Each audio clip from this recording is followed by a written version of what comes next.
you guys hear me? Yeah. Right.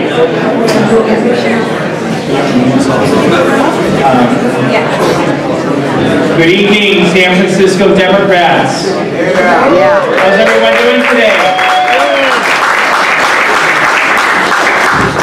Well, thank you very much for being here tonight. My name is David Campos. I'm the chair of the San Francisco Democratic Party, and I'm proud to say that I'm a proud San Francisco Democrat. We have all the candidates that are agreed to participate in the forum. I see London Breed here.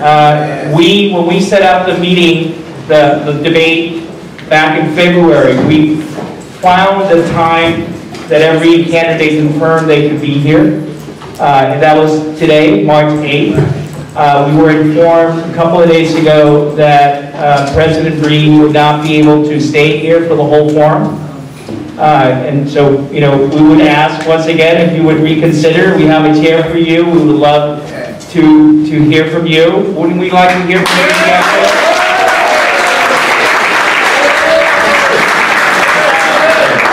So I would ask, if you could stay as long as you possibly can. Okay.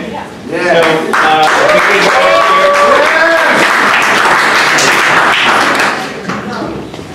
You almost lost the voter. And I would ask the candidates, stay for the whole thing. It's the San Francisco Democratic Party. There are 250,000 San Francisco Democrats that want to hear from all of you. I think the San Francisco Democratic Party, when it comes to this endorsement, is as important an endorsement. Maybe you guys can scoot over a little bit.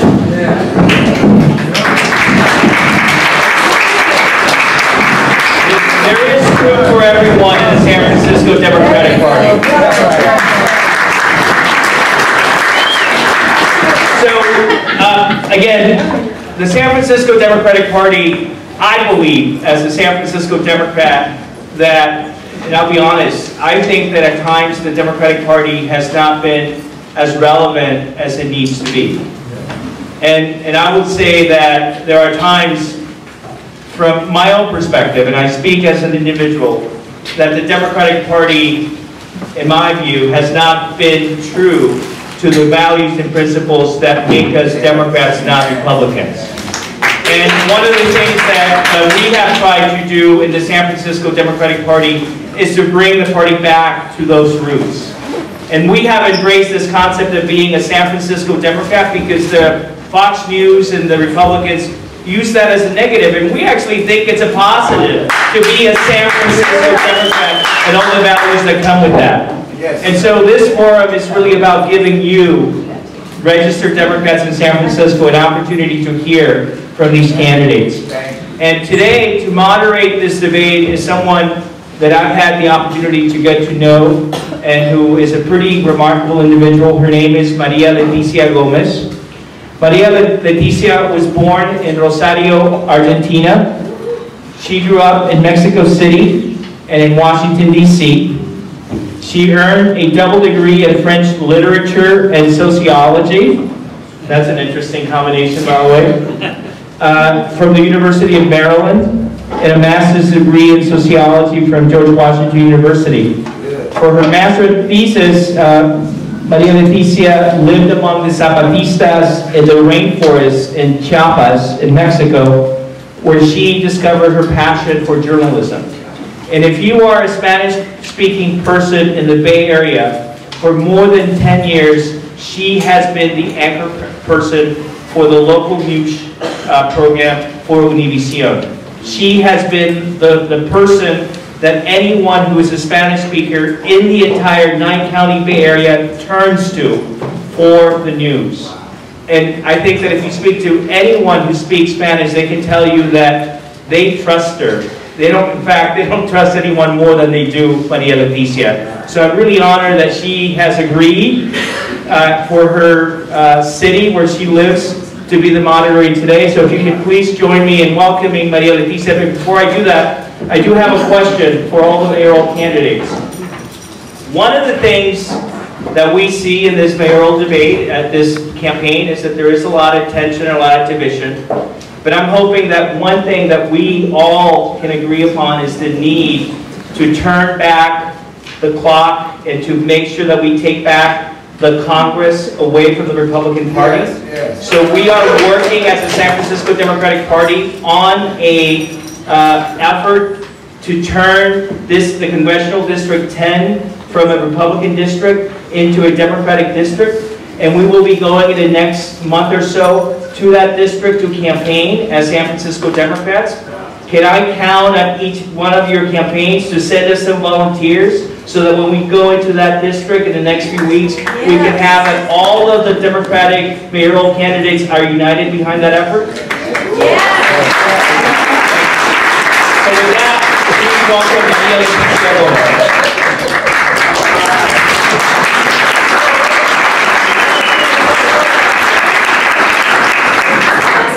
Thank you, everybody. Good evening.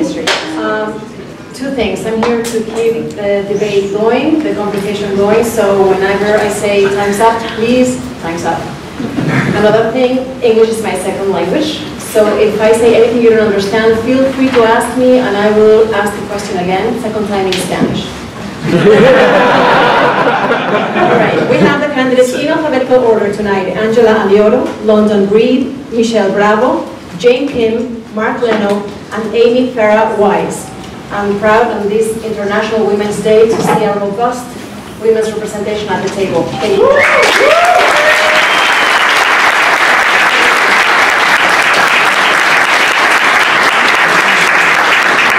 Let's have 2 minutes each for a brief introduction remark, and we will just go from my left to my right. We're going to start then with Jane Kim. 2 minutes. Thank you, and good evening. My name is Jane Kim, and I have the honor of serving the City and County on the Board of Supervisors representing District 6, and I've also served on our Board of Education. And prior to serving in office, I worked as a community organizer for 6 years at Chinatown Community Development Center, and also as an attorney at Lawyers Committee for Civil Rights.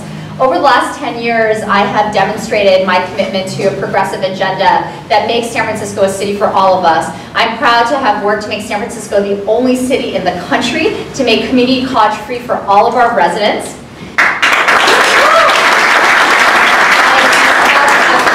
And negotiated more affordable middle-income housing than any city legislator in the last 7 years. And I'm also proud to have been the author of the legislation to raise our minimum wage to $15 an hour, and also to fight for strong tenant protections for all of our residents. As mayor, I'm committed to continuing this work. We need to more greatly invest in our public institutions and infrastructure that can help regrow our middle class here in San Francisco and support our working class. We also need to make sure that we are investing in city services again. We need to make sure our streets are cleaner, that we're addressing mental health and substance abuse on our streets, and that we are also to improve the quality of life so that this can continue to be a sanctuary city that we are all incredibly proud of. I'm asking for your support this upcoming June in this mayor's race based on my track record over the last 10 years in fighting for our city, whether it is in housing or in education or in other services that our city greatly needs. I'm also proud to have done a number of work around increasing mental health services for our most vulnerable residents on our street, opening a 24-hour medical respite shelter in the south of Market this past December, which is staffed by nurses, clinicians, and psychologists, so that we can help our sickest residents on our streets get to a place where they can get the services and resources that they need. Thank you very much, and my website is janekim.org.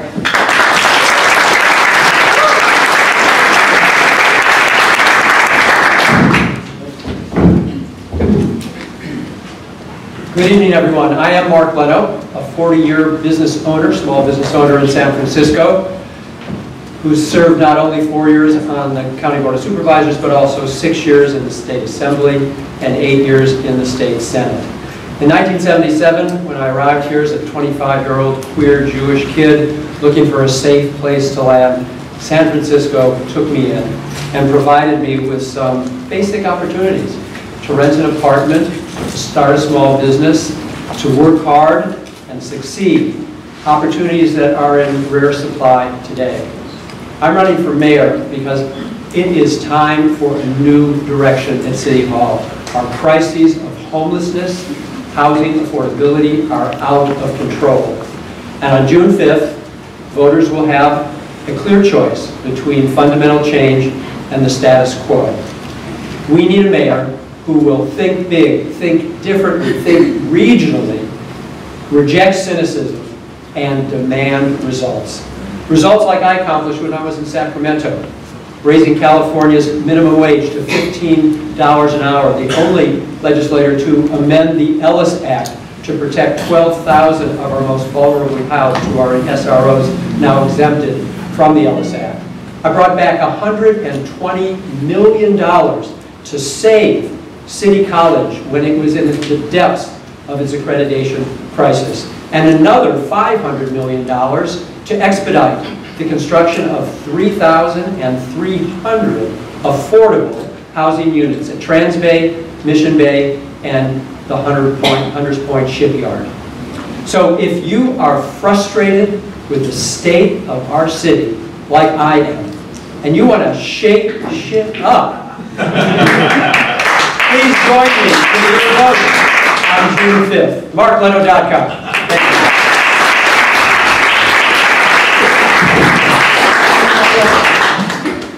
Good afternoon, everyone. Good evening. Thank you all for coming out tonight. These panels have been absolutely incredible, all of them. And I think there are like 30 more of them, but what's absolutely unbelievable, I think we have an agreement that, some of them enough's enough. But having said that, what's really wonderful is that 400 to 500 people, I mean, look how many, were there 200 people here? It's incredible how interested our city is in the politics of our city and in the Democratic Party, of course. I'm a former vice chair of the state Democratic Party. I was vice chair for 8 years under Phil Angelides and then John Burton. I'm a former legislator here in the city and county of San Francisco. I want to excuse the way Jane and I have to talk so fast because it's like impossible to get out our lives in 2 minutes, okay? It's ridiculous. So what I'm going to do is even it out throughout the evening and tell you things about me intermittently. So if I just burst out and say, I wrote the original sanctuary law, you'll know I'm just giving you a little bit about my background that I can't get in this 2 minutes.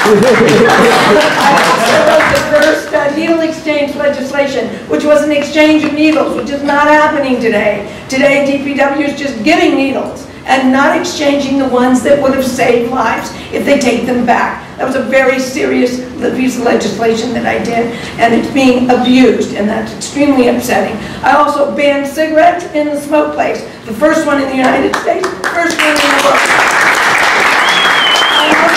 I also did all of the federal medicines that they would not put on the ADAP list, which eventually led to the cocktail, which saved lives of people who are HIV and AIDS. As a matter of fact, Carol Megan came into my office and said, what are you, gay or something? You're doing all this gay legislation. I said, no, I'm not. I am doing people legislation. About caring and everything I've done. I'm the mother of 4, grandmother of 2 minutes, won the largest civil rights verdict trial in the nation. I'm a civil rights lawyer.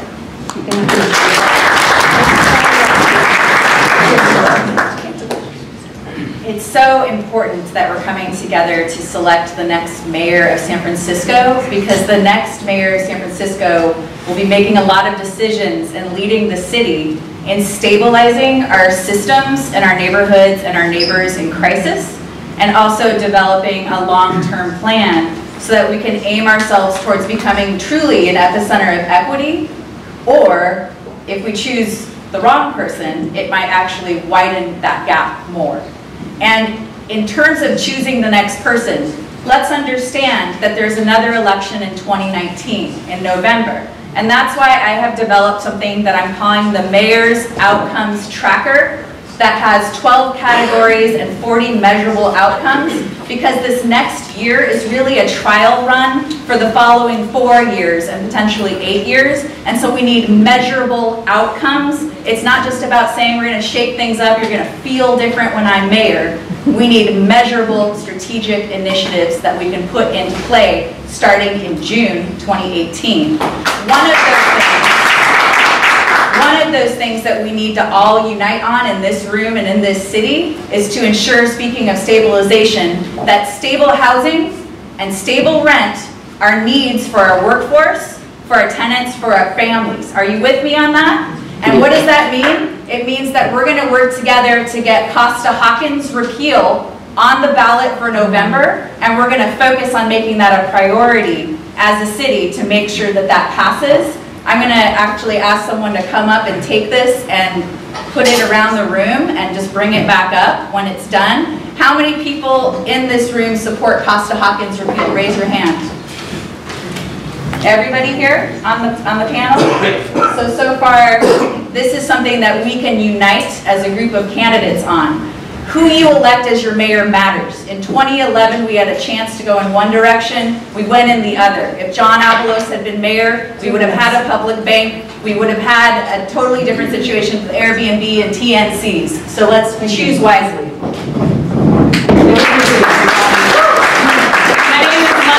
I was born and raised in San Francisco in the Western Addition community. After graduating from college, I returned home to my community where sadly there was a lot of hopelessness, a lot of gentrification, a lot of despair.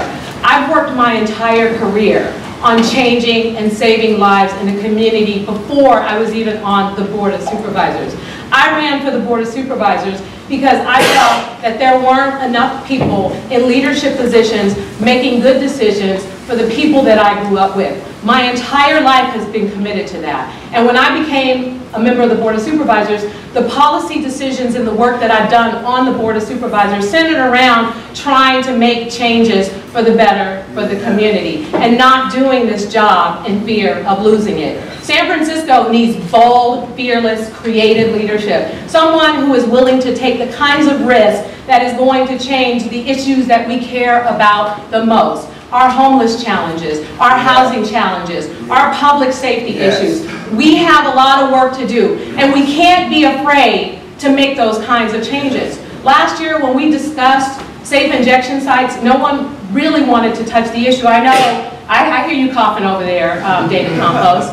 I know that you brought the issue to the attention of policymakers, and I took that issue and I developed a task force and I made sure that people understood exactly what it could mean to change and save lives. I didn't just say we're going to open something. I went out there and launched a public education about why this would be important and why this would make a difference. Last year, 30% of San Franciscans said they supported safe injection sites. This year, 67% of San Franciscans support safe injection sites, and we're going to make that this year.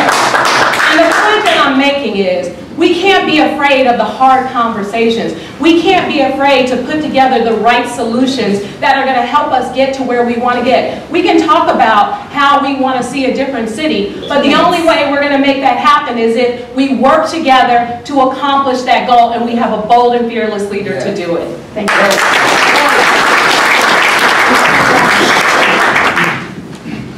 Good evening. If anybody else wants to get up and stretch, be my guest. I'm a holistic health practitioner, 6th generation, Northern Californian.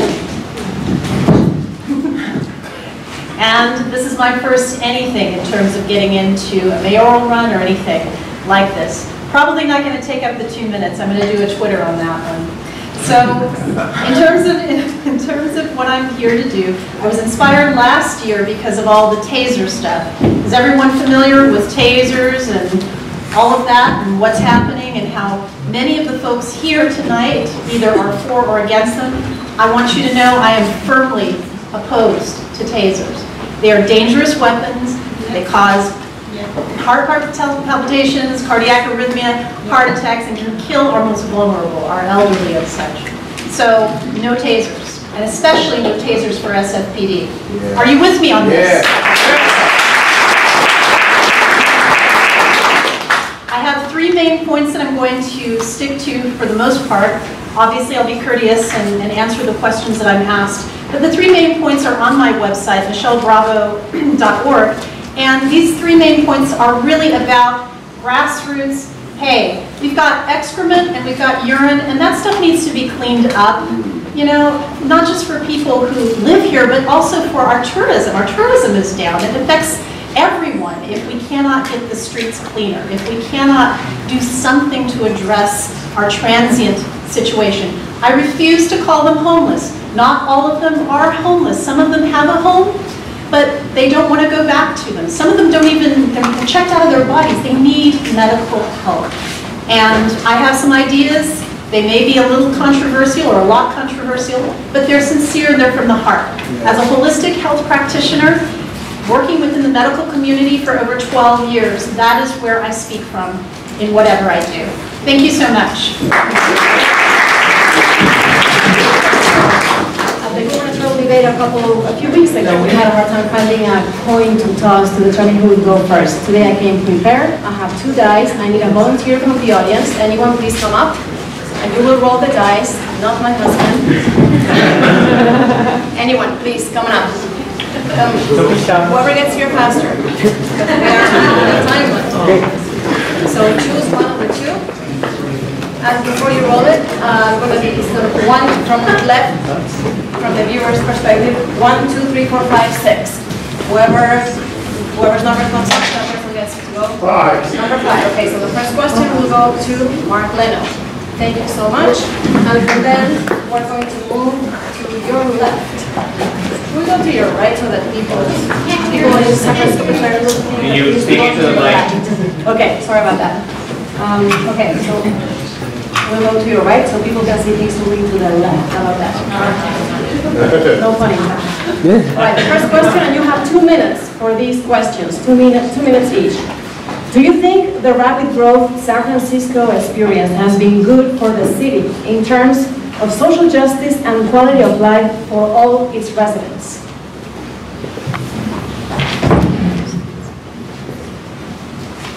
So the figures are fairly staggering. Over 100,000 new San Franciscans in the past 20 years, with another projected 100,000 in the next 20 years.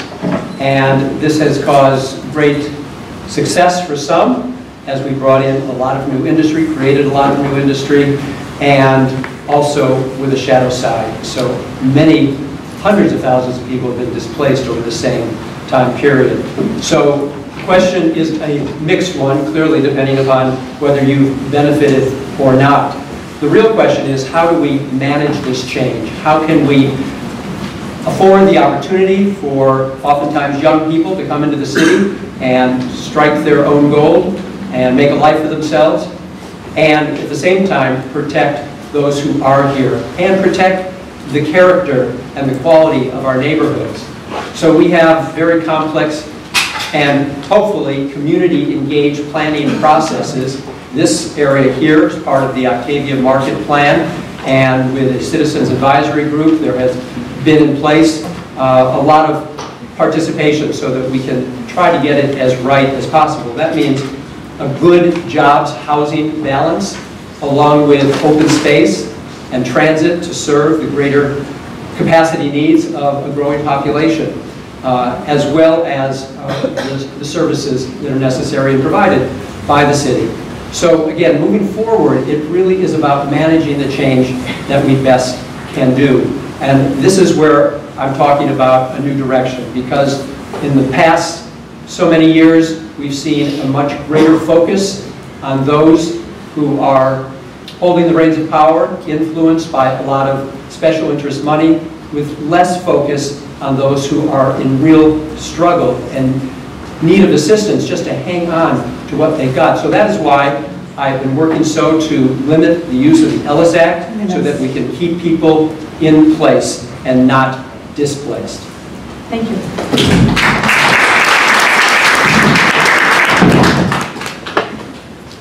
Rapid growth that has happened in the last 5 to 6 years without any planning. How can you let Twitter, Facebook, Salesforce, massive companies come to town without a plan? Who's looking at the infrastructure? Who's looking at the streets? Who's looking at where people are going to live? Affordable housing. I was born and raised in San Francisco. My father and my grandmother were born and raised in San Francisco. I would like my children and my grandchildren to be able to live in San Francisco. It isn't easy. So when large companies come to town, you have to have a master plan. You have to have a city plan. And that extends to all of the infrastructure that you need in order to accommodate what that inflow is going to do. Let me give you Uber for an example. Uber, Lyft, Chariot. I know everybody loves it. I get booed on this one once in a while, but 60,000 cars have come to town. 60 to 70,000 cars. They're coming into the city and county of San Francisco to do business, right? I have a little law firm, civil rights law firm. I pay a business tax. Why doesn't Lyft, Uber, and Chariot pay a business tax?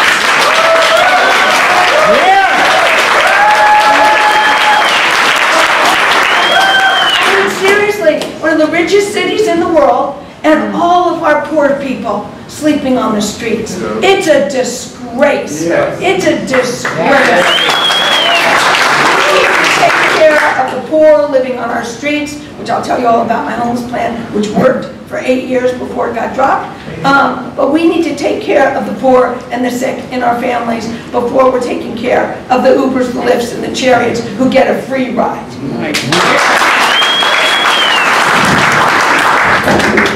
I am actually one of those low-income tenants who's been displaced twice since 2012, and I hung on because there were times when it felt like the city wanted to spit me out, but I said, no way, I've grown roots here, and this is my city, and so I fought to stay here. I'm so happy to be able to be here today, running for mayor of San Francisco to help lead it into this direction of an epicenter of equity.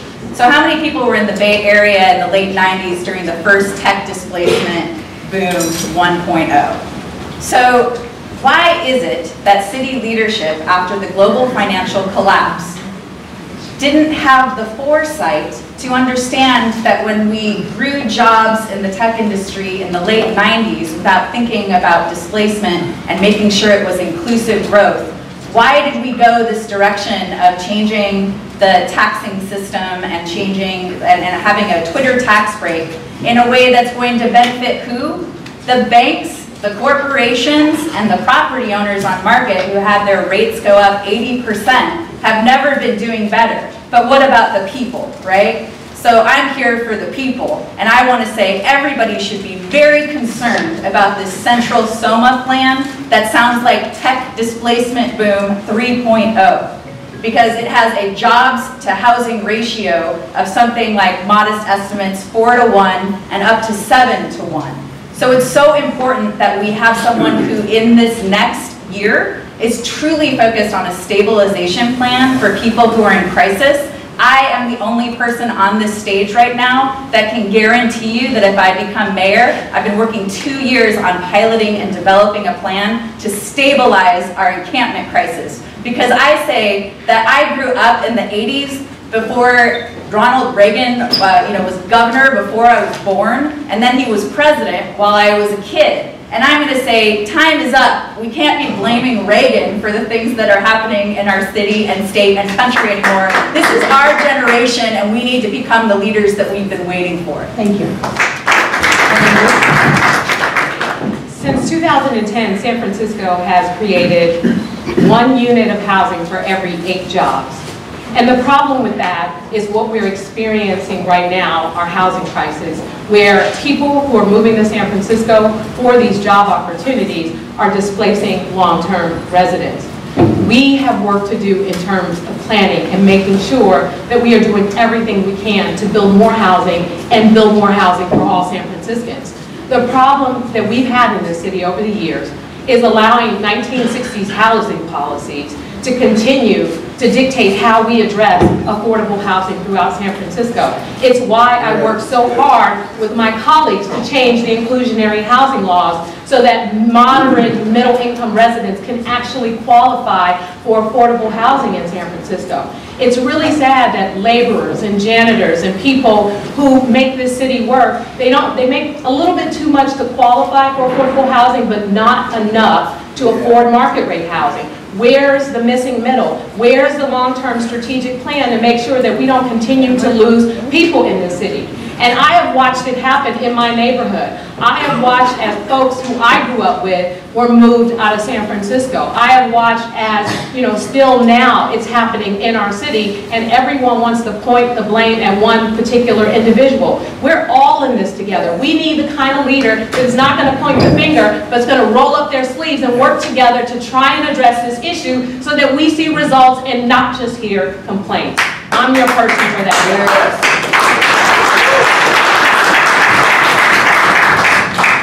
Okay, so this is one of my points. One of my points is infrastructure before increased density. What this means is, at least in my mind, is I don't think anyone's thinking about the next big earthquake. Who was here for the '89 earthquake? Raise your hand. Yeah. Interesting. Nobody's really thinking about that. We're just thinking new housing, let's bring them in, let's put build. San Francisco right now has no requirements for where first responders live. So if they live over in the, in San Rafael, or if they live over in Oakland or whatever, and something happens to the bridge, remember the Bay Bridge, and had a little problem, they won't be able to get to us, people who live here. That's a problem, don't you think? I think. Again, only about 27% of the SFPD and about 33% of the SFFD actually live in San Francisco. Okay, that's a pretty small percentage. Salary estimates for teachers, public school teachers, about $65,000 a year. They can't really afford to live here. So we need to do something. I'm a veteran of the United States Marine Corps. My husband and I, as it says on my video on my website, michellebravo.org, we were able to purchase our home in District 10 with my veterans benefits. I would like to see something similar for teachers, for police, for fire department. We need these folks here who, they're so important to our community, and most of them don't even live here. So they get disconnected, and this is why they want things like tasers, okay? That's what I see. Who is with me on that? Because back in Antioch or some of these smaller towns, they use these things. San Francisco values are only known typically when you live in San Francisco. If these folks can't afford to live here, of course they're going to be for things that are in their communities that they're living in. Makes sense to me. So again, I would like to incentivize public service workers with some kind of low-interest home loan or something that they can do to bring them back in. Time's up. Thank you. Sorry. Thank you.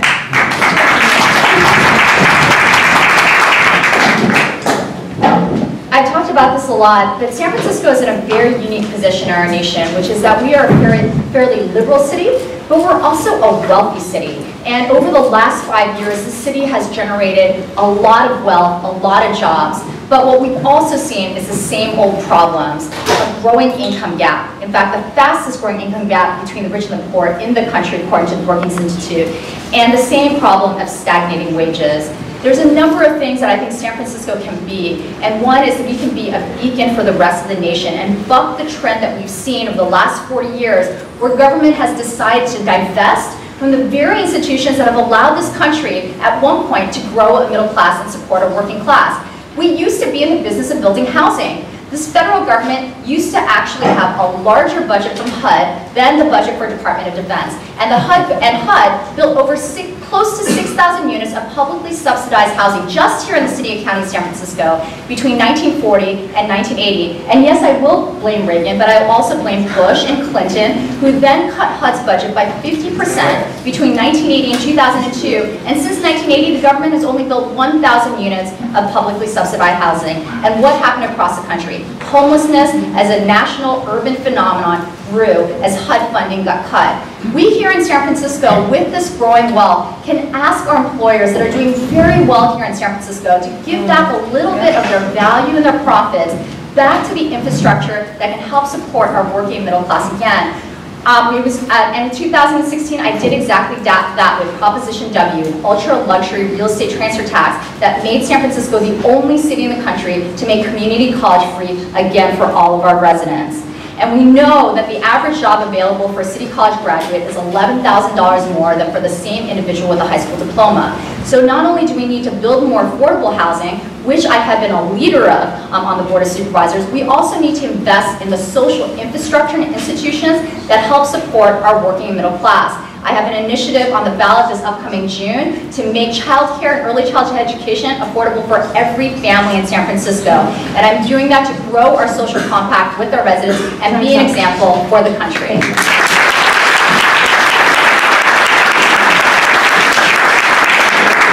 At the gubernatorial debate, Villarreal was a little angry at me at a couple of questions, but he no vote on me, so I'm not sure what's going on. If you want to space, to make room for yourself and respond to the question. No, I think you ought to leave Lyndon's chair there.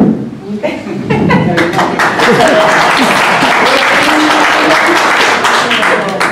So now, the next question, Angela Alioto will have answer. Who's the first one to answer? The question says, what? You're going to be the first one to answer this question. It says the following: chronic homelessness is well observed on the streets of San Francisco. You just mentioned it's a disaster. A disaster that politicians have long used as a platform. What groundbreaking policies would you push that have not been tried before? Okay.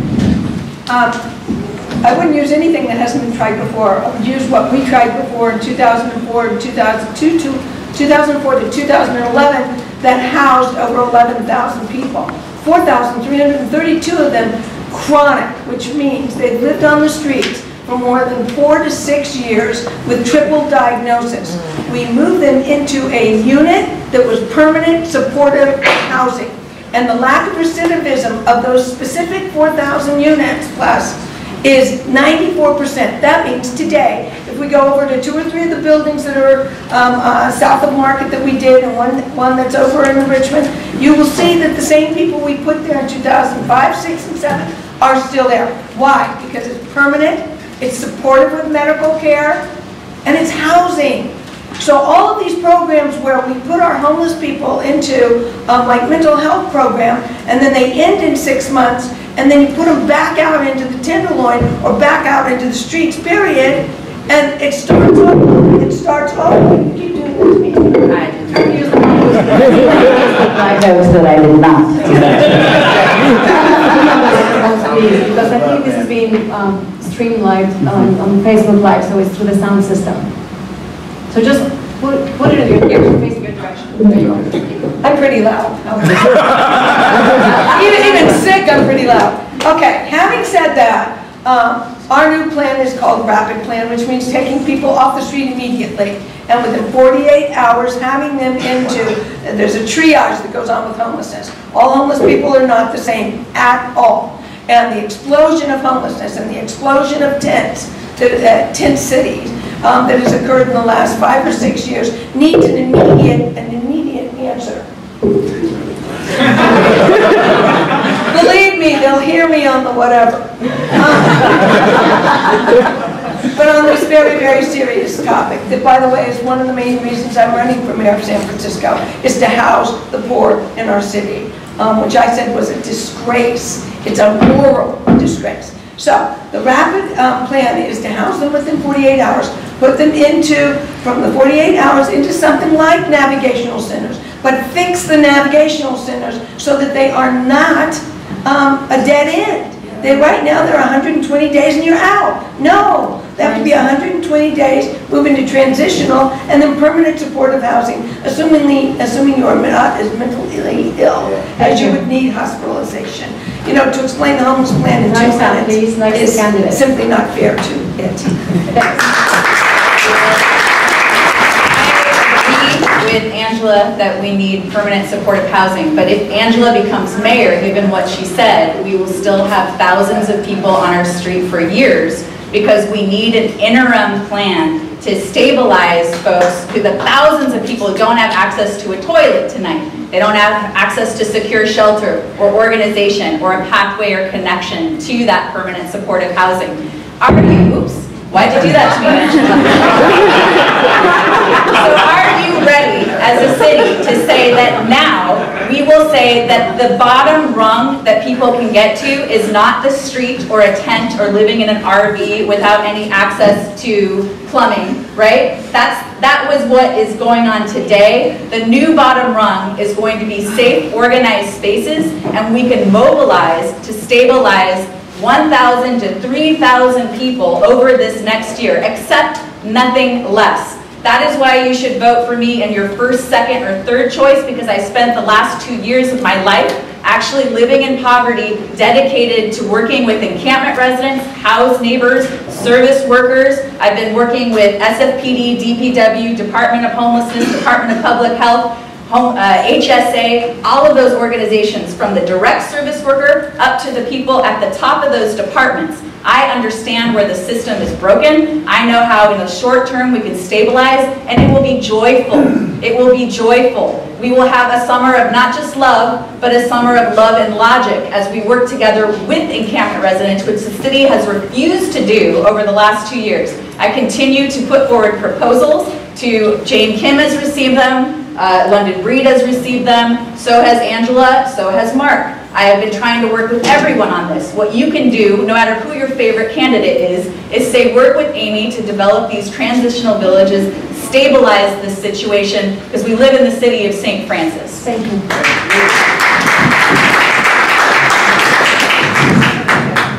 So I actually agree with Amy in that we do need to come up with a plan that is going to allow the folks who are in tents and who don't feel or truly don't feel that they don't have a place to go or truly don't have a place to go.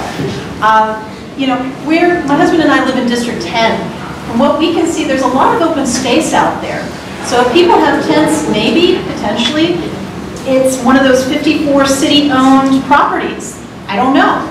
I don't know which properties those are. Nobody's really talked about them. But apparently, the city of San Francisco owns 54 parcels of land throughout the city. Why could we not set those up like a KOA campground? Who remembers KOA campground? Something like that for these folks because they're already in tents. Put some outhouses or something out there and, you know, porta-johns and basically make sure that they've got some access. We've got that traveling truck. What's the name of that truck? For pit stop. The pit stop, thank you. Things like that to help them.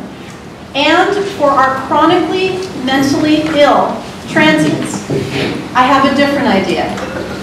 I propose a holistic health, mental health institution built here in San Francisco. And why holistic? Because I'm a holistic health practitioner. We can put something together that looks absolutely nothing. This is 2018. Will look absolutely nothing like the 1960s. Nothing like that. If we work together as a community, get input. Transparency for better community is what I'm about. So I would want to hear from every single one of you, what would that look like to have some kind of institute? If you don't like institution, institute. Some kind of holistic mental health and wellness institute for these chronically mentally ill people who are coming after people with hatchets, who are throwing coffee in the face of clients of mine, who are hurting, you know, employees of dentists, some of my neighbors, you know, breaking their hands because they want to steal backpacks. These are desperate people. They need help. Thank you.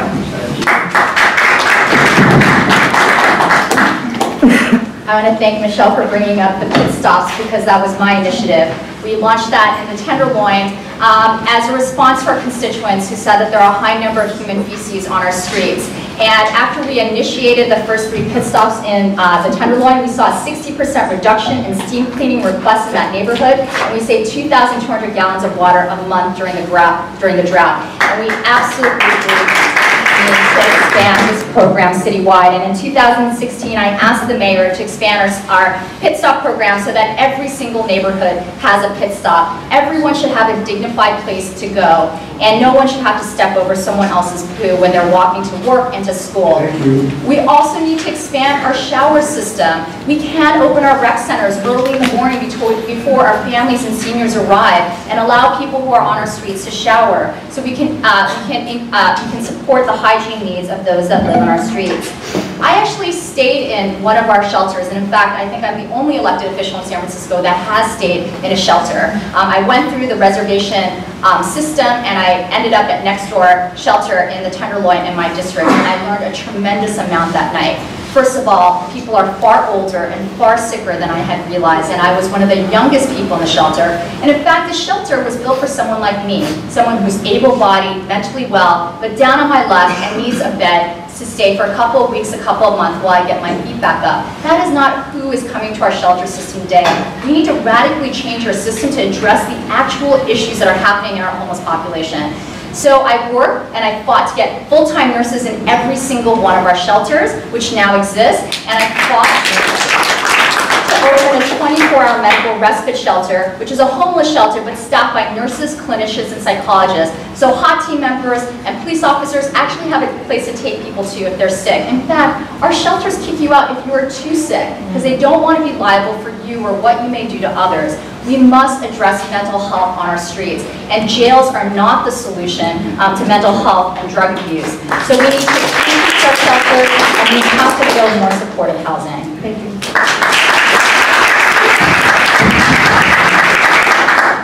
The one question I hear everywhere I go is, how did it get so bad? How did San Francisco let this situation get so out of control?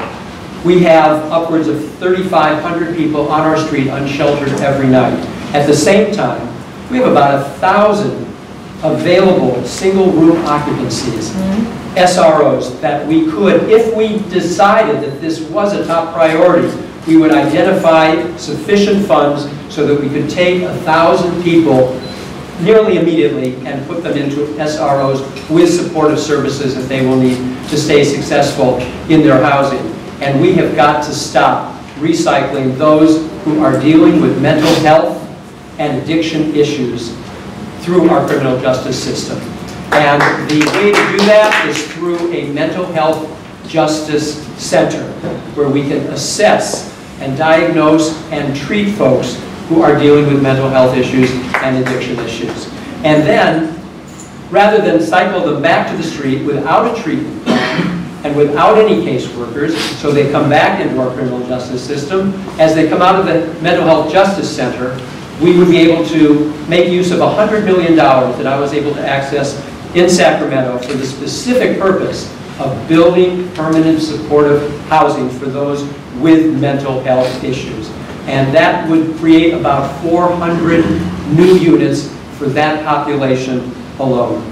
We've got about 1,000 people on a waiting list every night who want to get off the streets and into our shelter system. So if it's a priority, let's do it. And let's stop making excuses, and let's stop kicking the can down the road. This is not working for anybody. For those who are on the street and suffering, and for those of us who are lucky to have a home, it's not working for us, it's not working for our small business owners, and we can do better.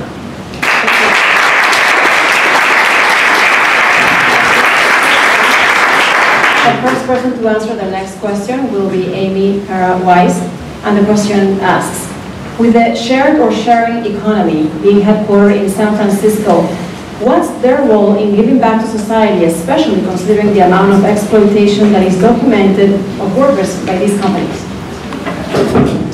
Well, in an interesting twist, what Donald Trump and the Republicans have done at the national level can be twisted around to be a win for California and San Francisco, because they have lowered the corporate tax rate from 35% to 21%.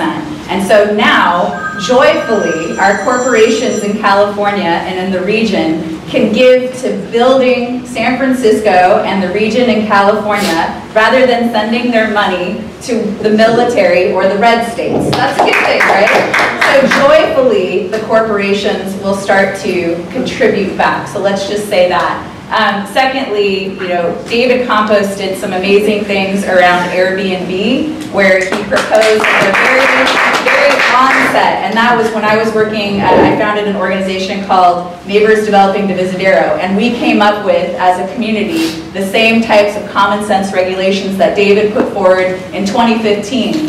So that could have happened. TNC regulations. I don't know if you know this, but someone who was working for Lyft ended up being, or for the CPUC, ended up being a lobbyist for Lyft. And so when those statewide regulations were happening, there was, and she actually got fined something like $60,000, but that's nothing, right? Because look what we got left with. We can't regulate Uber and Lyft in the way that we need to. And so it's so important for us now to be able to do what we can to work with the taxi drivers who were actually hurt so badly by these processes and the medallion system. And we need a North Star so that we can actually create a locally regulated platform that's pro-driver, pro-passenger and pro-environment, because this isn't working for us right now. And all of the deliveries on the streets, I mean, with these robots that they have on the sidewalk, give me a break. Go and pick up your burrito.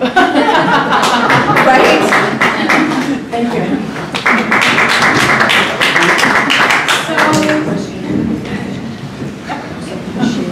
So with regard to the sharing economy, I'm going to just go straight for the jugular. Uber and Lyft has brought a lot of convenience to San Francisco, but at a lot of cost. I mean, our streets are torn up. There's been, and I'm going to speak on behalf of the San Francisco Bicycle Coalition. I've seen cyclists. Who's a cyclist here, please? Thank you. I'm guessing that you've all had an experience where you've almost slammed into one of these Ubers or Lyfts. I'd really like to just say, you know, enough is enough. We need to hold these folks responsible. They need to pay, you know, if they're going to play in San Francisco, you know, they're going to pick up drivers or, thank you, pick up passengers, excuse me. They need to pay that business tax, because I do. I'm a small business owner as well, just like Mr. Leno here. So, you know, I think it's time to hold them responsible. I think maybe, you know, make them like the taxi. If they had a $250,000 taxi medallion, boy, they might kind of go away. I think I agree with Amy in that we probably need to look at the system and put in some different plan of some kind to make sure that, you know, everybody is treated fairly, whether it's a taxi, an Uber, a Lyft, or some other new thing that's coming down the pipe. Thank you very much.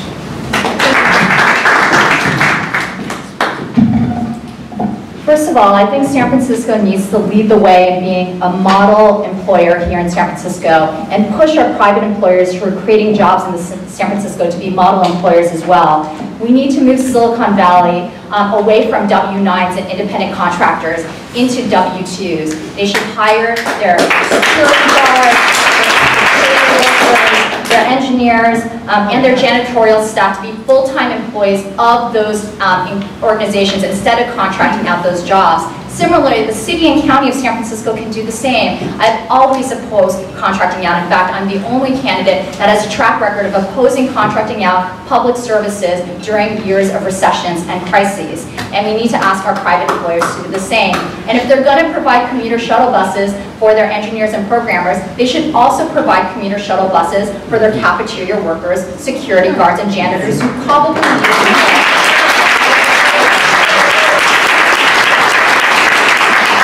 A lot of work to do with our emerging technology, and we know that many of these apps and technology are all things that we use that have eased our lives. We also have to make sure that we ensure the benefits of these programs and also regulate the negative consequences. So whether it's been Airbnb or ride-hailing, I have stood strong on making sure that we have strong regulations on these companies. I strongly have advocated for, since day one in 2014 with Supervisor David Campos, on a hard cap on the number of nights for short-term rentals and extending the hotel tax to those that provide commercial use and tourist use in their residential rooms. We have tried to regulate ride-hailing companies. And by the way, I use these ride-hailing companies. I know they fulfill a need, but we should be paying the drivers real wages with real benefits, and we should be capping the number of these vehicles on our roads so they're not contributing more to congestion. I'm supporting a proposal that Supervisor Peskin has put forward. It is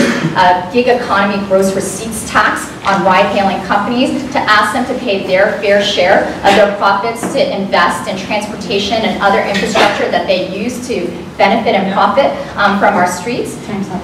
And we can continue to work with these companies. Thank you.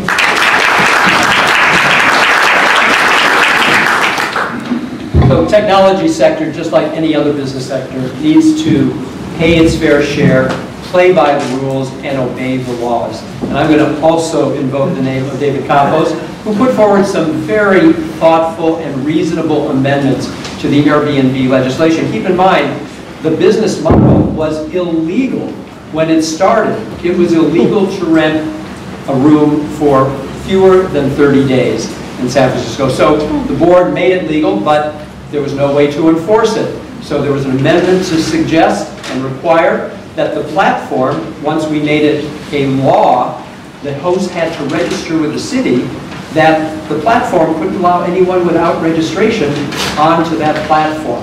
They resisted and said they were not the police, that there was no way otherwise to enforce our laws. Now, after they sued the city, they came into compliance finally. The same with the collection of the taxes. And so, play by the rules, obey the law, we'll all get along a lot better. Additionally, there's a piece of legislation that passed in New York City called the Gig Economy Bill of Rights. And I think we should do something similar here in San Francisco. So those who are in the gig economy can make sure that they get paid within a certain amount of time. If they don't get paid, they'd have recourse and a private right of action to get into court so that they can get paid. Additionally, paying fair share. As Amy mentioned, this tax break that came out of this tax scam that came out of Washington, D.C., cutting the corporate rate from 35% to 21%. We should be able to recapture some of that for the benefit of San Francisco. And one way to do that is to increase the gross receipts tax on corporations that are making more than $25 million a year.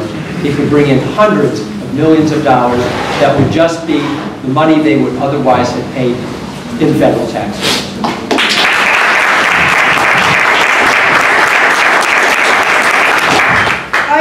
I agree with just about everything that Jane and Mark just said. Because the amount of sharing and the amount of playing by the rules just isn't happening. But the one thing that we never talk about that's so obvious to me as a coalition builder is that the tech companies, which are exciting, it's exciting that they came to San Francisco. It's great they came to San Francisco. It's too bad we didn't plan for it.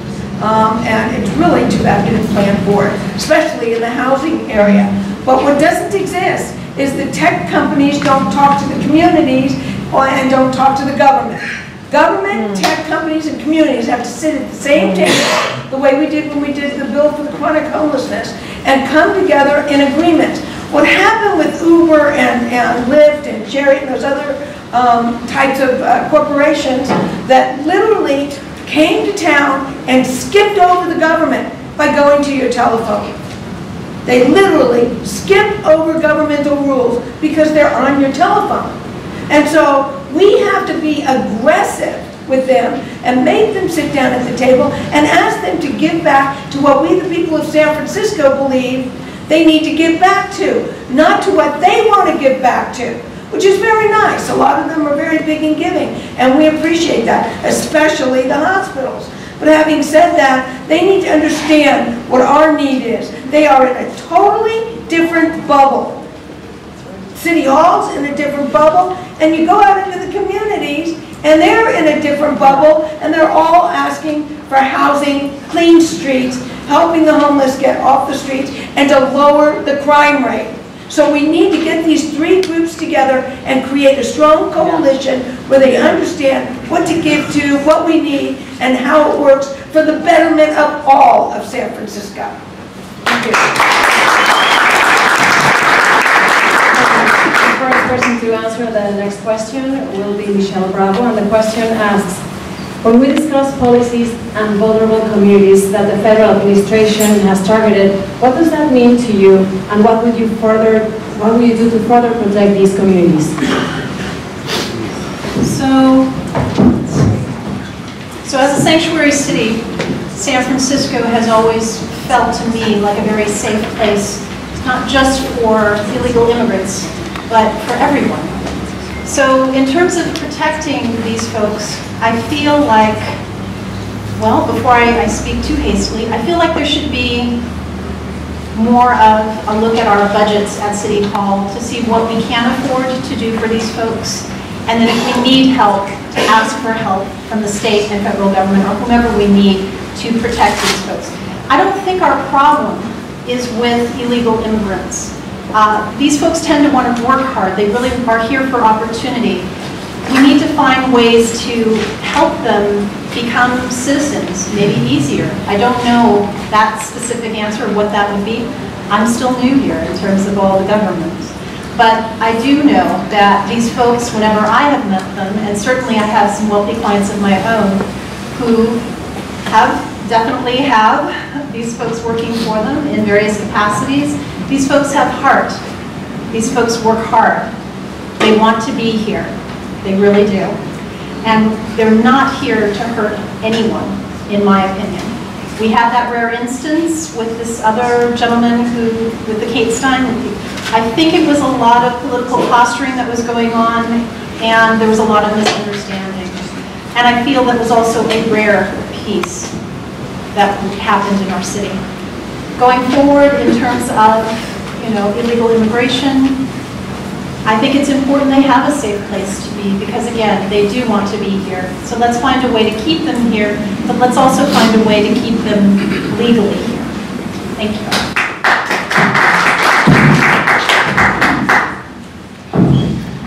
I have been a strong supporter of Sanctuary City, and I want to thank Angela Alioto for being the author of that.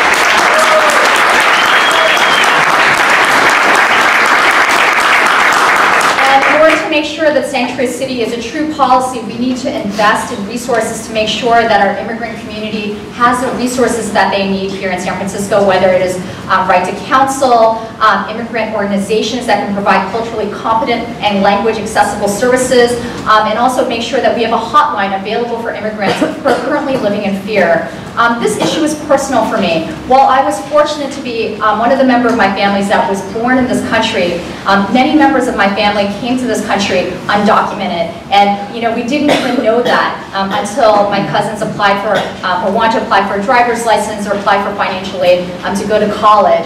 And so I understand how important it is for us to make sure that we are supporting our immigrant communities who are contributing to our economic activity and are part of the fabric of the city.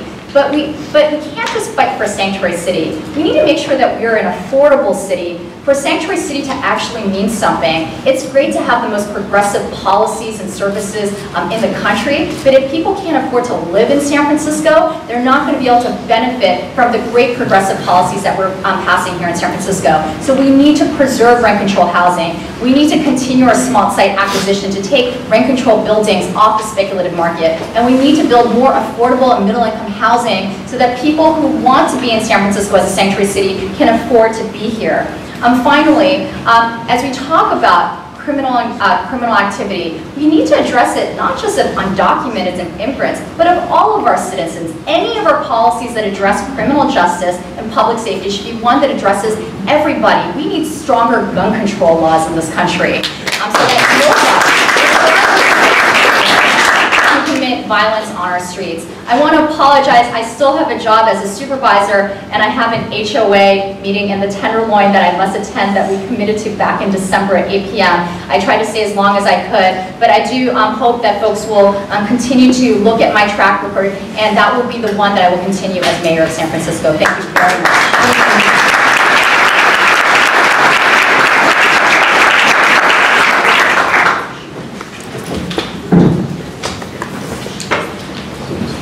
Sanctuary cities were once known as cities of refuge, where refugees and immigrants could come and find safety and care and protection and services. San Francisco is a proud sanctuary city, and now the state of California is a proud sanctuary state. And you may have seen that the Attorney General of the United States, Jeff Sessions, just declared war on California yesterday. And I'm so proud of my former colleague, President Pro Tem of the Senate, Kevin DeLeon, who is the author of the California Sanctuary State Law, who said to Donald Trump and Jeff Sessions, bring it on. We are ready to fight. Libby Schaaf, mayor of Oakland, just last week, gave a heads up to her citizens, her residents of Oakland, that the federal government, through ICE, was coming for them. She showed what a hero she was.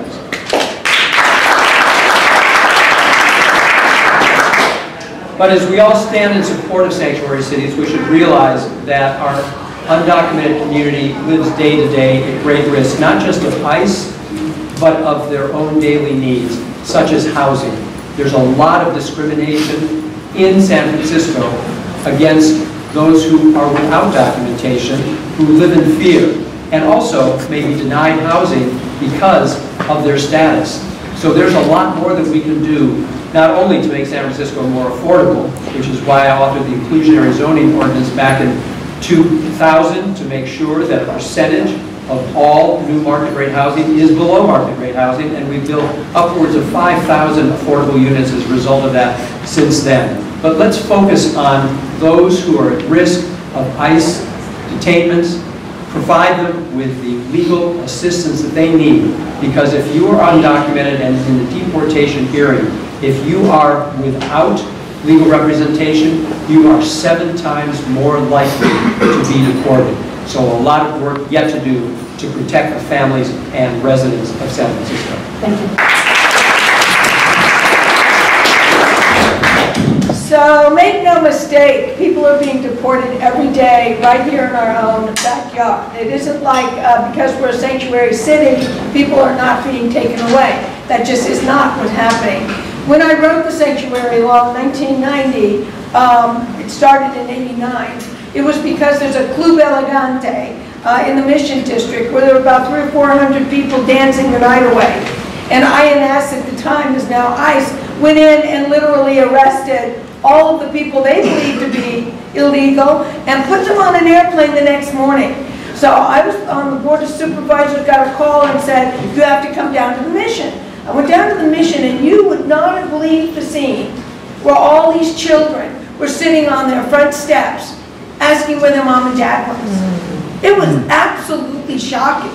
And I hadn't been elected that long. So I called for a hearing on Club Elegante. And those hearings went on for 6 months and resulted in the concept that the San Francisco Police Department will not contact INS and tell them or give them any information that has to do with a person's immigration status. Not at all. They won't have any help one way or the other way. The federal government can't ask the SFPD. SFPD can't ask the federal government, such that the people that were dancing the night away would have a sanctuary.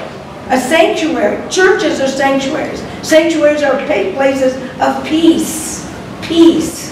And boy, that's a word we don't use anymore. And it's stunning. Peace. They're a place where people can know they're going to go home after they have a nice night out and be with their children and live in peace. Because they, generally speaking, at the time came from countries where either there was war or the devastation and the famine and the poverty was so intense that they were starving.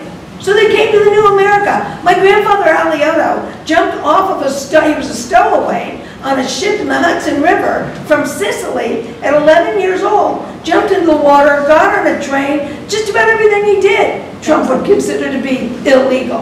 And by the way, I'm not sure Trump has done anything good. Thank you. It's great to hear that story. My great-grandparents came here and immigrated to the United States, and to tell you the truth, I don't know if they had documents or not, but they came from Hungary. And I'm glad they did, because they came for survival, because as Jewish people, they would have potentially been exterminated in Nazi Germany, right? And so they came to the United States, and then here I am, generations later, the first generation of my family to be able to go to college, and then here I am trying to shape one of the most amazing cities in the country. And so this is truly the American dream for me, to be part of this process. I want to tell you a story, a tragic story that just happened in San Francisco. A young resident who immigrated here, I don't know the details, got caught up in some bad things. And he got a gun, and his friends had a gun. And just the other night, 2 nights ago, they actually used that gun to intimidate people in a robbery that was in the Mission. And then, unfortunately, what ended up happening was the police came, which is a good thing because they had a gun. But this young man was in the trunk of the car, and he had told his friends beforehand, I don't want to get deported, I don't want to get deported. And so he was in the trunk of the car, and when the police came, I think it might have been in his mind that he was screwed either way. Because if he ended up coming out of that trunk, he would have been deported, and he was terrified of that. And so even though the police said in Spanish and in English, please put down your gun, please show us your hands, I saw the footage myself with my own eyes. There was a shot, he came out from the trunk, and then the police shot and killed him. But I'm saying that we need to help heal that in our neighborhoods right now so people don't get on that wrong path and get caught up in guns, that people have the ability to have support and community right now. And that's part of my plan, to stabilize our communities and neighborhoods in crisis. But I think that he took that drastic step because of this fear of deportation. And I want people to feel safe in San Francisco, that we're not going to tear families apart and that we're going to work together. Thank you. Can you hear me through this microphone? Okay, the next set of questions, we don't want a long answer. We just want a yes or a no. We want to have you on the record, your opinion on specific topics and issues. So please, we go from right to left, from the viewer's perspective, left to right from here, and just say yes or no and move on to the next person. We'll start with Martina and move down. Did you support the creation of the public advocate position? Yes, I did. Yes. And do. Yes. Yes. Yes. Do you support the taser ballot measure? Yes. No. No, I do not. Alioto said yes. Amy? No. I absolutely oppose the taser ballot measure. Given that the Police Officers Association financially donated to President Trump when he was a candidate running for office, if endorsed by them, would you denounce the endorsement? No. The question is, would I accept their endorsement? Yes. Would you denounce their endorsement? Would I denounce their endorsement? Similar to the way they have denounced me. That was not yes or no, but No. Amy? Oh, they wouldn't endorse me. Could you repeat the question, please? Yes, given that the Police Officers Association financially donated to President Trump, if endorsed by them, would you denounce their endorsement? I would at this time, yes. Okay. Next question. We go please from Mark Leno all the way down the table. Do you support police reform? Yes, all 271 that the Department of Justice has suggested We'll we leave it at yes. accept. Thank you. Yes. Ms. Alioto? Yes. I do, except for tasers. Do you support the Twitter tax break? Did I? No, because it didn't have a community benefits package. So we leave it at no. Okay, no. No. No. No. It's commonly referred to as the Manhattanization of San Francisco. Do you support Senate Bill 827 as it is currently written? No. No. No. Absolutely not. Did you support the anti-speculation tax? Yes. Yes. Yes. Yes. Do you support equal distribution of navigation centers for homeless in every supervisorial district? Without a doubt. Could you say that again? Do you support equal distribution of navigation centers for homeless in every supervisorial district?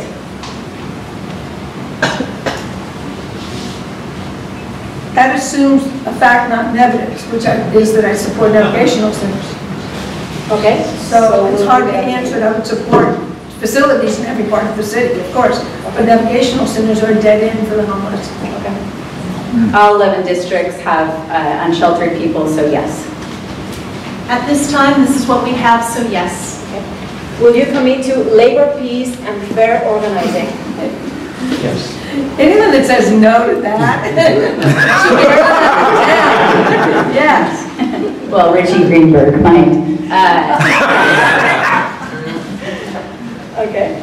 Do you believe the mayor should have full appointment authority of the SFMTA Board of Directors?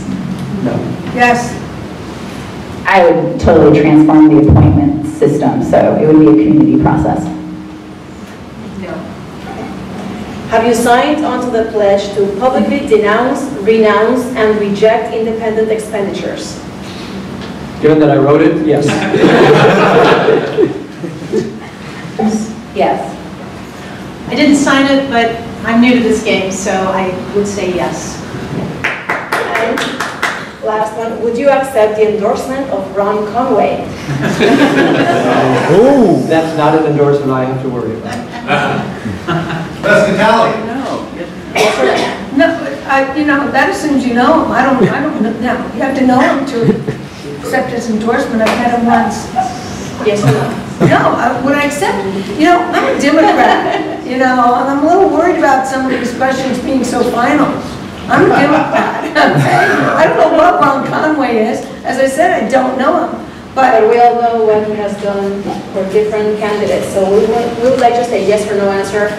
For the record, would I accept an endorsement of Ron Conway? Millions, in other words. Again, I'm a millions and billions, like our city budget. No, I probably wouldn't, but I want to say that's not democratic. We'll leave it at yes. I would accept a lunch date with Ron Conway, and I want to remind you that Francis of Assisi went to speak with the Sultan of Egypt to actually repair and try to stop the Crusades, and created one of the first interfaith movements in the world. And so I think that if we could do that, I could talk with Ron Conway and maybe excite him about making San Francisco an epicenter of equity. Call me, Ron. I agree. I'd love to meet him. Next mayoral forum, let's invite him, shall we? I think so. Okay, so now we're going to, my whole plan with having 6 candidates and rolling the dice for fairness went out the door a while back. So we're going to have Mark Leno answer first this time. It's a short answer, just 1 minute. We're going to time it again. So this is 1 minute each. And the question says, what do you think about the Airbnb legislation? What was your position on the campus amendments to limit the number of days that a property could be rented? I was in full support of Supervisor Campos's very thoughtful and effective amendments, which would have put limits on the number of days that a host could rent, specifically if that host was absent, and as well required that Airbnb collect the transient occupancy tax that all of us pay when we stay in a San Francisco hotel, only fair, and then additionally that the platform only allow those hosts who are registered to be on that platform. It was very thoughtful legislation, Supervisor, and we thank you for it. I agree with everything that Mark just said and with the thoughtful legislation of Supervisor Campos, because it's really very important not to be taking up the units that otherwise would be available and affordable to San Franciscans that want to actually live here as opposed to visit. And yeah, in 2015, with neighbors developing Divisadero, we supported David Campos's thoughtful legislation. And since London isn't here, I'll just let you know that she actually didn't support it and voted against it in 2015. Jane Kim supported it. I pay a lot of attention to these things, so I can know these answers. And then we have to know that after that passed, but London did support in 2016 the re-proposed amendments that Campos and Peskin put forward. So that's good. It took a year, but she came around. And then Airbnb actually had the audacity to sue our city. And they kept 4,000 units off of the market, the rental market, by having them be short-term rentals.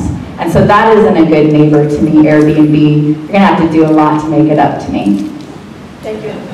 So I did support David Campos's, thank you, bill. And this man is a heart in San Francisco, and a heart that I sorely miss having around. And I hope you come back soon, sir, and get back and get involved again. Very soon. That's all I have to say. He's here. I know. Thank you. And the last question says, and Ms. Alioto will have the first answer. Today is International Women's Day. With the national spotlight on the Me Too movement, what policies would you push against sexual harassment and sexual assault? What would I push? What policies? Well, I'm a discrimination trial lawyer, and I have been fighting this for the last 20 years in the courtrooms throughout all of America. Is this our last opportunity to speak? No. Okay. This is the last question. You have closing remarks. I want to make sure. So I've been fighting this all over the United States of America, and the Me Too movement doesn't surprise me at all. What surprises me about it is how limited it is, in the sense that if every woman were to speak up, I think you'd have 80% of the women out there speaking up. It is not an easy thing to say. I have clients come in and they don't want to tell me, and I pull it out of them and I find out exactly what happened to them, and we end up with a verdict from a jury because it's a very understood thing by juries, but it isn't an easy thing to stand up and say. It's not easy at all to stand up and say, I'm black and they've been discriminating against me. That's very tough to stand up and say, I'm a woman and the guy touches my fanny all the time, or the guy pushes me up against the wall. But then people don't, in the workplace, want other people to know that kind of stuff. So all of the women that stand up, all the women that stand up that I've met through my law firm and everywhere else in this nation have a lot of guts to do what they do, but it's the only way we're going to end it for our daughters and our granddaughters. And by the way, I don't think there should be a Women's Day. I think it's all time is for women. Thank you. So as mayor, I will lead the city in a collaborative and joyful effort to really create a new code of conduct, because we need to reshape the norms of society. And why not start with San Francisco as an epicenter for shaping those norms?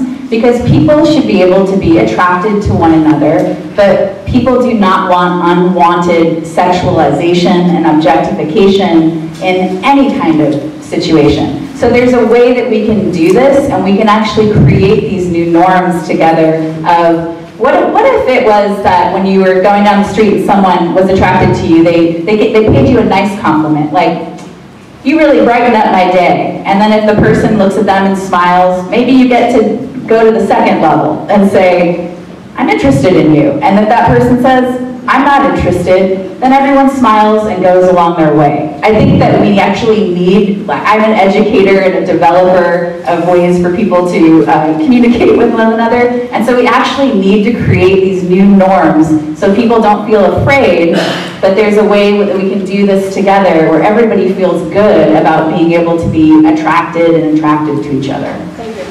I'm with Amy in that I believe that we need to further educate people in what sexual harassment even is. With so many different cultures around the world, I think people, some cultures are more touchy than others, and we have a multicultural, country. I feel like if we educate people, there's going to be a lot less anger, a lot less sorrow in the case of, hey, we're all people. Misunderstandings occur every day. Let's educate folks, and maybe even, I think New York is recently, I read an article recently, New York is actually putting in some kind of legislation, or they're trying to get legislation for, is it 15 or more employees, small businesses, what have you, would have a poster, like in my office. I'm a holistic health practitioner and massage therapist, where it's, human trafficking. It would be the same. Sexual harassment, what it looks like, and who you need to call if this is really the case. And here are the bullet points of what that means. We need to educate people so they understand, so these misunderstandings can stop. Thank you. So let me sincerely thank all of the folks who have engaged in the Me Too movement, the very brave individuals who have stepped forward to speak truth to power and to shine a light on the fact that sexual abuse, harassment, and assault is not about sex. It's about an abusive use of power and an imbalance of power in the workplace in particular. And we need to further take steps to help young men and boys be informed of what is proper behavior and what is not. There's a national organization based here in San Francisco called Futures Without Violence. And I've been pleased to work with them and add my name to a long list of men who have put their names in advertisements, full-page ads in newspapers around the country, and raise money so that we can do just that.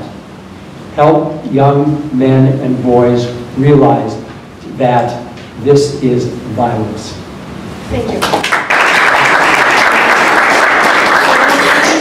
We'll have 1 minute for closing remarks. I'm going to go back to Since we are the last ones that actually remained here, can we get an extra minute to distribute amongst us? It's fine with me. 2 minutes. So we'll time 2 minutes for closing remarks. Now, I will roll the dice. It's going to be 1, 2, 3, 4. If 5 and 6 come up, we'll roll again. Whoever gets, whichever number comes up, that person has the first word for the final remarks, and we move down the table.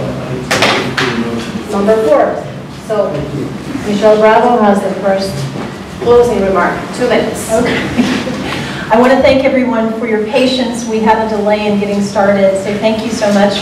I want to thank my husband for coming with me and supporting me. His name is Ray. He's in the back there. Thank you so much, Ray. And I just really want to say I've learned so much and continue to learn so much in this process. This is a great country we live in. Don't ever forget that. And if I can run as a holistic health practitioner for mayor, please, I hope I can be at least a small inspiration on some level for any of you to also get involved in office. We need good hearts, we need good heads, we need a combination of both, especially in our wonderful San Francisco. Thank you again for attending.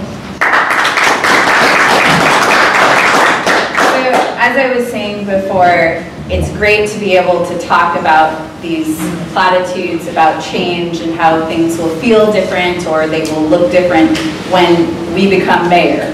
But it's imperative that we actually create measurable outcomes, and that we, with the DCCC, it'd be great if you helped lead this process. I've personally filled out almost 20 different endorsement questionnaires, and people have ideas across the city about what we should be tracking measurable progress on. So please, if you go to weissformayor.com, at the very top, I have developed an online outcomes tracker that has 12 different categories and measurable outcomes that we can make sure that whoever becomes our next mayor, we're giving them a trial run and seeing if they actually pass and get a passing grade for what they've done, or else we don't even consider electing them again in November 2019. Do you like that idea?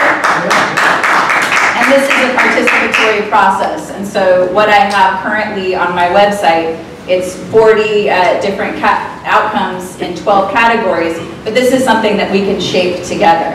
And so it's important, though, that people say, well, is Amy qualified to lead the city? Because I actually like most everything that she says, but I'm not sure if she's qualified. So I just want to tell you, I'm 41 years old. I've spent the last 20 years of my life dedicated to service to individual, collective, and organizational well-being in direct service work in a variety of fields. So I actually have experience working in a psychiatric hospital, in mental health, in transitional housing, in a shelter for women. I have experience doing leadership and development and education. I have experience in sustainability work and actually in medicinal cannabis as well. I have experience in neighborhood development and community organizing.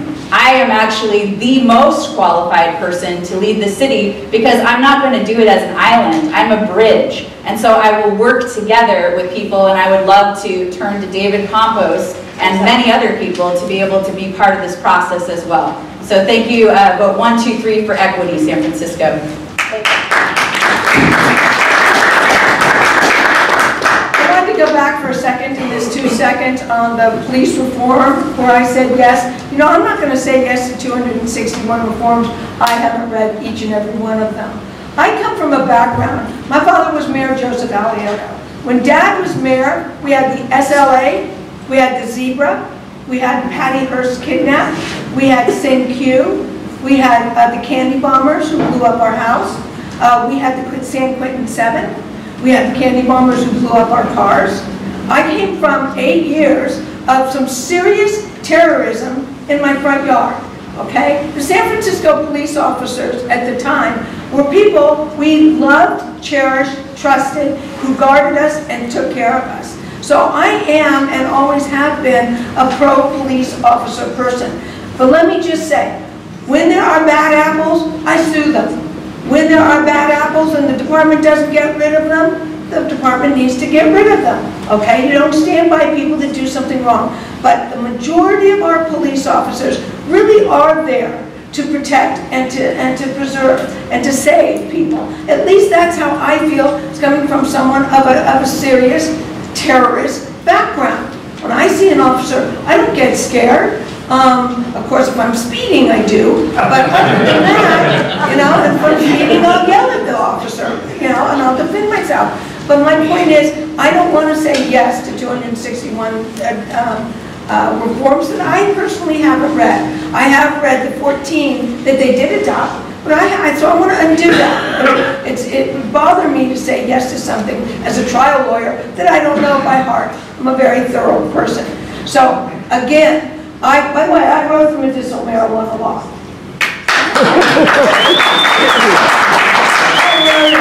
I wrote it the year after my husband died of cancer, and my 4 children and I sat by the side of his bed and watched him in pain because UCSF took that medicinal marijuana away from him, and he could no longer come to the dinner table. So I went about the business of writing that legislation, taking the criticism, taking the heat, and now having it be something that actually gives people who are dying and in pain some feeling of living a good life. I want all San Franciscans to live.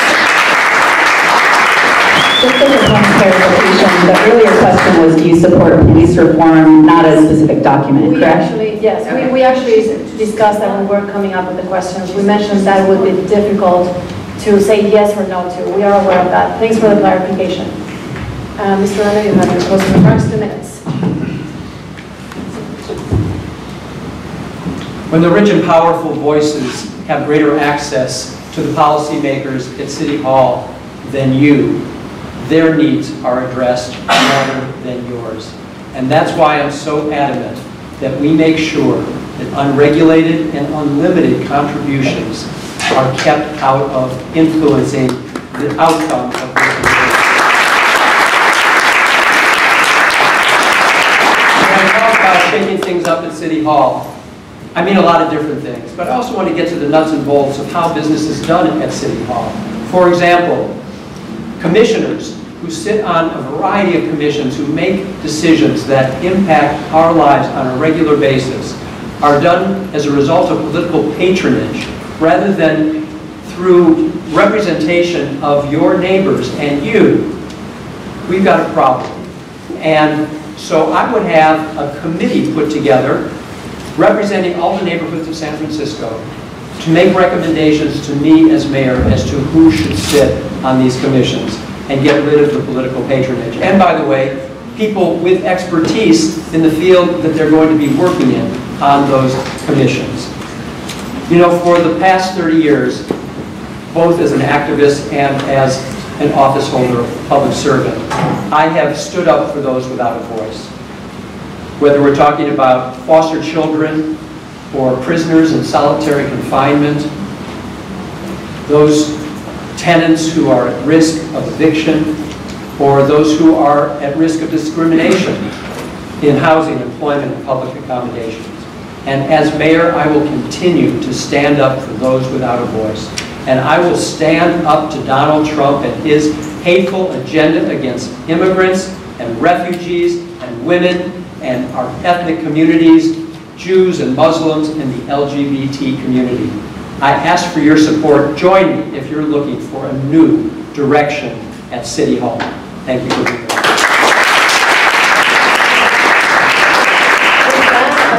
Thank the San Francisco Democratic Party for organizing this debate, the LGBTQ Center of San Francisco for hosting, the candidates for staying and participating on tonight's forum, of course you the voters for coming out tonight, and if you want to live in a democracy, vote. Gracias, buenas noches. Thank you everyone. If you can give a big round of applause to all the candidates participating in the forum. Thank you so much.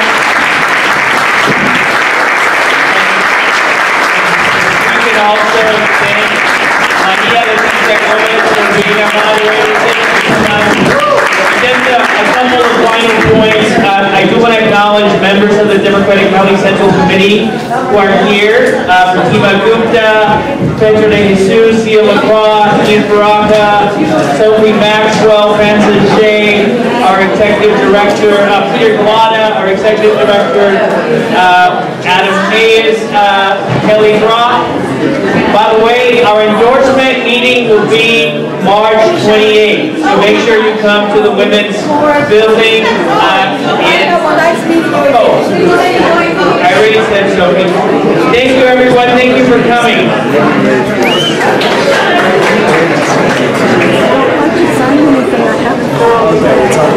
side.